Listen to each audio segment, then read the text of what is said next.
Operation सिंदूर की सफलता के बाद और पाकिस्तान की नापाक हरकत के बाद भारत सरकार की तरफ से 7 डेलीगेशन अलग अलग देशों में भेजे गए थे, जिसके बाद अब उनकी वापसी भी जो है वो हो रही है। हमारे साथ राज्यसभा सांसद विक्रमजीत सिंह सानी है। सानी साहब, पहले तो आप वापसी आए हैं और बंगला साहिब में माथा टेका है, की कहोगे कि किस तरीके का आपका एक्सपीरियंस रहा है विदेश दौरे का? ਅਸੀਂ ਭਾਰਤ ਸਰਕਾਰ ਵੱਲੋਂ ਕਤਰ, ਸਾਊਥ ਅਫਰੀਕਾ, ਇਥੋਪੀਆ ਔਰ ਇਜਿਪਟ ਸਾਰੇ ਇਹ ਅਰਬ ਅਫਰੀਕਾ ਕੰਟਰੀਜ਼ ਦਾ ਦੌਰਾ ਕਰਕੇ ਅੱਜ ਹੀ ਸਵੇਰੇ ਆਪਣੇ ਤੇ ਅੱਜ ਮੈਂ ਗੁਰਦੁਆਰਾ ਸ਼੍ਰੀ ਬੰਗਲਾ ਸਾਹਿਬ ਨਤਮਸਤਕ ਹੋਇਆ। ਉਸ ਅਕਾਲ ਪੁਰਖ ਵਾਹਿਗੁਰੂ ਦਾ ਸ਼ੁਕਰੀਆ ਅਦਾ ਕਰਨ ਲਈ ਕਿ ਸਾਨੂੰ ਉਹਨਾਂ ਨੇ ਬਲ ਉਦਮ ਬਖਸ਼ਿਆ ਕਿ ਅਸੀਂ ਦੁਨੀਆ ਦੇ ਸਾਹਮਣੇ ਸੱਚ ਰੱਖ ਸਕੀਏ, ਭਾਰਤ ਦਾ ਪੱਖ ਰੱਖ ਸਕੀਏ, ਭਾਰਤ ਦਾ ਜੋ ਨੌਨ ਵਾਇਲੈਂਸ ਦੀ ਨੌਨ ਅਲਾਈਨ ਮੂਵਮੈਂਟ ਦੀ ਟਰੀਟੀ, ਕਿਉਂਕਿ ਇਹ ਸਾਰੇ ਹੀ ਮੁਲਕ ਬੜੇ ਇੰਪੋਰਟੈਂਟ ਨੇ। ਕਤਰ ਮਿਡਲ ਈਸਟ ਦਾ ਜਿਊਲ ਕਿਹਾ ਜਾਂਦਾ। ਸਾਊਥ ਅਫਰੀਕਾ ਸਾਡੇ ਮਹਾਤਮਾ ਗਾਂਧੀ ਜੀ ਗਏ, ਨੈਲਸਨ ਮੰਡੇਲਾ, ਉੱਥੋਂ ਹੀ ਸਾਰਾ ਇਹ ਜਿਹੜਾ ਹੈ ਨੌਨ ਵਾਇਲੈਂਸ ਦੀ ਮੂਵਮੈਂਟ। ਔਰ ਫਿਰ ਇਜਿਪਟ ਦੇ ਵਿੱਚ ਨਹਿਰੂ ਨਾਸਿਰ ਦੀ ਜਿਹੜੀ ਨੌਨ NAM ਦੀ ਮੂਵਮੈਂਟ। ਔਰ ਇਥੋਪੀਆ ਸਾਰੇ ਅਫਰੀਕਨ ਦੇ ਜਿਹੜੇ ਦੇਸ਼ ਹੈ, ਅਫਰੀਕਨ ਯੂਨੀਅਨ ਦੇ ਹੈੱਡਕੁਆਟਰ ਹੈ। ਔਰ ਅਸੀਂ ਇਹ ਮੈਸੇਜ ਦੇਣ ਵਿੱਚ ਕਾਫੀ ਉਹਨਾਂ ਨੂੰ ਕਨਵਿੰਸ ਕਰਾਉਣ ਵਿੱਚ ਪਤਾ ਤੇ ਉਹਨਾਂ ਨੂੰ ਸੀ, ਪਰ ਤੱਥ ਨਹੀਂ ਪਤਾ, ਕਿਉਂਕਿ ਸੋਸ਼ਲ ਮੀਡੀਆ ਦੀ ਨਿਊਜ਼ ਜਾਂਦੀ ਹੈ, ਉਹ ਵੀ ਕਹਿ ਰਹੇ ਅਨਫਿਲਟਰਡ ਨਿਊਜ਼ ਆਉਂਦੀ ਹੈ, ਕੁਛ ਲਿਖ ਰਿਹਾ। ਪਰ ਅਸੀਂ ਉਹ ਕਾਫੀ ਮੈਸੇਜ ਉਹਨਾਂ ਨੂੰ ਡਿਲੀਵਰ ਕਰਨ ਦੇ ਵਿੱਚ ਕਿ ਭਾਰਤ ਕਦੇ ਵੀ ਲੜਾਈ ਨਹੀਂ ਚਾਹੁੰਦਾ, ਭਾਰਤ ਅਮਨ ਅਮਾਨ ਚਾਹੁੰਦਾ ਹੈ। ਭਾਰਤ ਨੇ ਇਹ 8-10 ਕੰਮ ਪਿਛਲੇ 2 ਦਹਾਕਿਆਂ ਦੇ ਵਿੱਚ ਪਾਕਿਸਤਾਨ ਨਾਲ ਦੋਸਤੀ ਕਰਨ ਲਈ ਕੀਤੇ, ਭਾਵੇਂ ਅਟਲ ਬਿਹਾਰੀ ਵਾਜਪਾਈ ਜੀ ਬੱਸ ਲੈ ਕੇ ਗਏ, ਭਾਵੇਂ ਫਿਰ ਡਾਕਟਰ ਮਨਮੋਹਨ ਸਿੰਘ ਨੇ ਕੋਸ਼ਿਸ਼ ਕੀਤੀ, ਫਿਰ ਪ੍ਰਾਈਮ ਮਿਨਿਸਟਰ ਮੋਦੀ ਹੁਣੇ ਜਦੋਂ ਅਫਗਾਨਿਸਤਾਨ ਗਏ ਅਨਸ਼ੈਡਿਊਲਡ ਟ੍ਰਿਪ 'ਤੇ ਲਾਹੌਰ ਰੁਕੇ, ਉਹ ਪ੍ਰਾਈਮ ਮਿਨਿਸਟਰ ਨੂੰ ਉੱਥੇ ਮਿਲ ਕੇ ਆਏ। ਲੇਕਿਨ ਸਾਨੂੰ ਰਿਜ਼ਲਟ ਦੇ ਵਿੱਚ ਕੀ ਮਿਲਿਆ? 26/11 ਹੋ ਗਿਆ, 36 ਸਿੰਘ ਪੂਰਾ ਹੋ ਗਿਆ। ਪਹਿਲੇ ਕਾਰਗਿਲ ਵਾਰ ਹੋ ਗਈ, ਅਟਲ ਬਿਹਾਰੀ ਵਾਜਪਾਈ ਜੀ ਮੁੜੇ ਹੀ ਅਤੇ ਉਹ ਮਹੀਨਾ ਨਹੀਂ ਪਰਤਿਆ, ਮਹੀਨਾ ਨਹੀਂ ਲੰਘਿਆ। ਅਤੇ ਇਹ ਸਾਰੇ ਜਿਹੜੇ ਹੈ ਇਨਸੀਡੈਂਟ 36 ਸਿੰਘ ਪੂਰਾ 'ਚ ਸਾਡੇ ਸਿੰਘ ਸ਼ਹੀਦ ਹੋ ਗਏ, ਪੁਲਵਾਮਾ ਅਟੈਕ, ਹੁਣ ਪਹਿਲਗਾਮ ਵਾਲਾ, ਅਤੇ ਬਹੁਤ ਹੀ ਜਿਹੜਾ ਹੈ ਬੇਕਸੂਰ ਲੋਕਾਂ ਨੂੰ ਟੂਰਿਸਟ ਉੱਥੇ ਵਿਚਾਰੇ ਗਏ, ਉਹ ਕਸ਼ਮੀਰ ਦੀ ਇਕੋਨਮੀ ਨੂੰ ਪ੍ਰਫੁੱਲਿਤ ਕਰ ਰਹੇ। ਸਭ ਤੋਂ ਜ਼ਿਆਦਾ ਨੁਕਸਾਨ ਮੈਂ ਸਮਝਦਾ ਕਸ਼ਮੀਰੀਆਂ ਦਾ ਹੋਇਆ, ਜਿੱਥੇ ਹੁਣ ਪਿਛਲੇ 5-6 ਸਾਲਾਂ ਤੋਂ ਬਹੁਤ ਗਹਿਮਾ ਗਹਿਮੀ ਸ਼ੁਰੂ ਹੋ ਗਈ ਸੀ। ਭਾਰਤ ਸਰਕਾਰ ਨੇ ਵੀ 10,000 ਕਰੋੜ ਦਾ ਇਨਫਰਾ 'ਚ ਇਨਵੈਸਟਮੈਂਟ ਕੀਤਾ। ਸਾਨੂੰ ਡਾਟਾ ਮਿਲਿਆ ਪਿਛਲੇ ਸਾਲ ਜੰਮੂ ਕਸ਼ਮੀਰ 'ਚ 10 ਕਰੋੜ ਟੂਰਿਸਟ ਗਏ। ਉਹ ਬੜਾ ਹੀ ਕਿਸੇ ਨੇ ਬਹੁਤ ਸ਼ੈਤਾਨੀ ਦਾ ਕੰਮ ਕੀਤਾ, ਇੰਨਾ ਜ਼ੁਲਮ ਕਿ ਉਹਨਾਂ ਦੇ ਸਾਹਮਣੇ ਉਹਨੂੰ ਮਾਰਿਆ। ਅਤੇ ਫਿਰ ਅਸੀਂ ਇਹ ਵੀ ਦੱਸਿਆ ਵੀ ਭਾਰਤ ਨੇ ਫਿਰ ਵੀ ਰਿਸਟ੍ਰੇਂਟ ਦਿਖਾਇਆ, ਅਸੀਂ ਸੈਲਫ ਡਿਫੈਂਸ ਲਈ ਅਟੈਕ ਕੀਤਾ। ਔਰ ਜਿਹੜੇ ਉਹਨਾਂ ਦੇ ਟੈਰਰਿਸਟ ਕੈਂਪ ਹੈਗੇ ਨੇ, ਟੈਰਰਿਸਟ ਟਿਕਾਣਿਆਂ 'ਤੇ, ਉੱਥੇ ਹੀ ਨਿਸ਼ਾਨਾ ਬਣਾਇਆ। ਵੇਅਰ ਐਜ਼ ਸਾਡੇ ਉਹਨਾਂ ਨੇ, ਪਾਕਿਸਤਾਨ ਨੇ ਕਿੰਨੇ ਡਰੋਨ ਛੱਡੇ ਸਾਡੇ ਸਿਵਿਲੀਅਨਸ ਦੇ ਉੱਤੇ, ਭਾਵੇਂ ਜੰਮੂ 'ਚ ਆਏ, ਪੰਜਾਬ 'ਚ ਆਏ, ਬਠਿੰਡੇ ਤੱਕ, ਪਠਾਨਕੋਟ, ਜਿੱਥੇ ਵੀ, ਔਰ ਰਾਜਸਥਾਨ 'ਚ, ਹਰਿਆਣਾ 'ਚ ਸਰਸਾ। ਅਤੇ ਉਹ मैसेज देने में असी काफ़ी सफल हुए।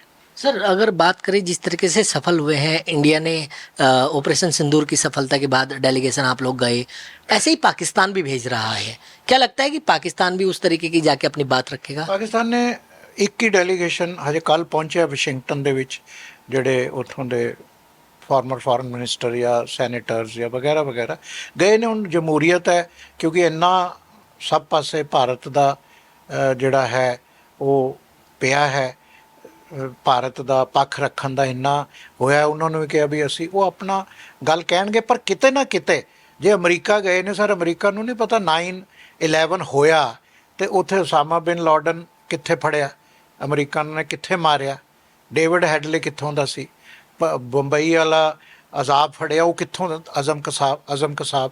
ਅਤੇ ਇਹ ਦੱਸਣ ਦੀ ਲੋੜ ਕੀ ਹੈ? ਦੁਨੀਆ ਨੂੰ ਸਭ ਪਤਾ ਹੈ। ਅਸੀਂ ਤਾਂ ਸਿਰਫ ਉਹਨਾਂ ਨੂੰ ਯਾਦ ਕਰਾਇਆ। ਕੋਈ ਲੰਡਨ 'ਚ ਧਮਾਕਾ ਹੋ ਜਾਏ, ਇੱਥੇ ਹੋ ਜਾਏ, ਇਹ ਸਾਰਿਆਂ ਨੂੰ ਪਤਾ। ਤਾਲੀਬਾਨ ਪਹਿਲੇ ਚੱਲਦੇ ਸੀ ਉੱਥੇ, ਉਹ ਬੰਦ ਹੋਇਆ। ਅਫਗਾਨਿਸਤਾਨ ਹਾਵੀ ਹੋ ਗਏ, ਜਿਹੜੇ ਉੱਥੇ ਹੁਣ ਇੱਧਰ ਸ਼ੁਰੂ ਹੋ ਗਏ। ਉਹਨਾਂ ਨੂੰ ਤਾਂ ਕੋਈ ਨਾ ਕੋਈ ਕੰਮ ਚਾਹੀਦਾ। ਸੌਰੀ ਟੂ ਸੇ, ਮਤਲਬ ਇਹ ਟੈਰਰਿਸਟ ਟ੍ਰੇਨਿੰਗ ਕੈਂਪ ਜਿਹੜਾ ਹੈ, ਉਹ ਟੈਰਰਿਸਟ ਇਨਹਿਊਮਨ, ਬਾਰਬਰਿਕ ਔਰ ਬੇਦੋਸ਼ ਬੇਗੁਨਾਹ ਵਿਅਕਤੀਆਂ ਨੂੰ ਮਾਰਨਾ, ਸਿਵਿਲੀਅਨਸ ਨੂੰ ਮਾਰਨਾ। ਇਹ ਟੂਰਿਸਟ ਦੇ ਕੀ ਹੈ ਵੀ ਕੋਈ ਗੱਲ ਹੈ, ਆਰਮੀ ਨਾਲ ਕਰੋ, ਕੋਈ ਜੋ ਵੀ ਹੈ, ਇਹ ਸਿਵਿਲੀਅਨਸ ਨੂੰ ਮਾਰਨਾ ਉਹ ਕੋਈ ਟੂਰਿਸਟ ਗਏ ਉਹਨਾਂ ਨੂੰ ਉਹਨਾਂ ਦੀ ਫੈਮਿਲੀ ਦੇ ਸਾਹਮਣੇ ਮਾਰਨਾ, ਇਹ ਕਿਹੜਾ ਧਰਮ ਸਿਖਾਉਂਦਾ, ਇਹ ਕਿਹੜਾ ਉਹ ਕਿੱਥੇ ਲਿਖਿਆ? ਔਰ ਟੈਰਰਿਸਟ ਦਾ ਤਾਂ ਕੋਈ ਰਿਲੀजन कोई धर्म है नहीं। जिस तरीके से आप अरब कंट्रियों में गए हो, किस तरीके का फीडबैक उन लोगों का रहा है? नहीं, अरब कंट्रीज का एक ही थोड़ा पॉइंट था, ये तो सारी बातें वो मानते हैं, लेकिन वो कहते हैं भी इंडिया का और पैलेस्टाइन का, इंडिया को जो पैलेस्टाइन के साथ पहले रिश्ता था वो ऐसा उनको नरेटिव मिल रहा है। लेकिन वो भी हमने क्लियर किया भाई हम तो ओस्लो जो डायलॉग हुआ उसमें पैलेस्टाइन के साथ है, 2 नेशन थ्योरी भारत प्रौढ़ता कर रहा है।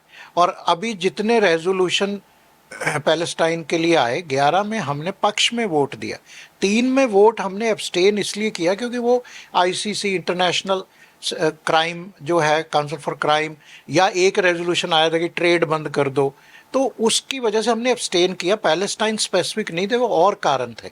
तो अब हम एड भी दे रहे हैं, पिछले सालों में हमने $40 मिलियन की एड दी, अभी भी ह्यूमैनिटेरियन ग्राउंड जा रहा है। और भारत कह रहा है लड़ाई बंद होनी चाहिए, तशद्दुद हो रहा है पैलेस्टीनियंस पे या जो भी गाज़ा स्ट्रिप पे। तो काफ़ी चीज़ें हमने खुल के बात, उन्होंने भी खुल के पूछा कि उनके मन में जो शंका थी, और हमने भी खुल के जवाब दिया। वहाँ के जो थिंक टैंक थे, पॉलिटिशियंस थे, अपोजिशन के लीडर, एमपीज़, डायस्पोरा या वहाँ के जो लोग थे, मीडिया था वहाँ का। तो मेरा आखिरी सवाल ये है सर, जिस तरीके से ये सारी चीज़ें तो हो गई हैं, अब सीडीएस ने जिस तरीके से बयान दिया है, विपक्ष लगातार सवाल सरकार पर खड़े कर रहा है।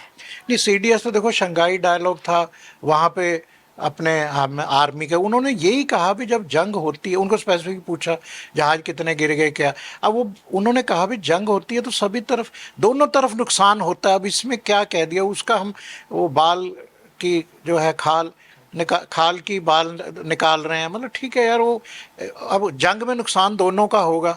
अब एक गिरा या 2 गिरे या इधर कितने मरे उतने कितने मरे, ये तो अब क्या इसका कोई, हम इंडिया भी तो कह रहा है ना कि हमने ये ठिकानों पे वो नूरपुर जो एयर बेस है उसको उड़ा दिया, ये कर दिया, वो करे, वो कोई सुन नहीं रहा 10 बातें।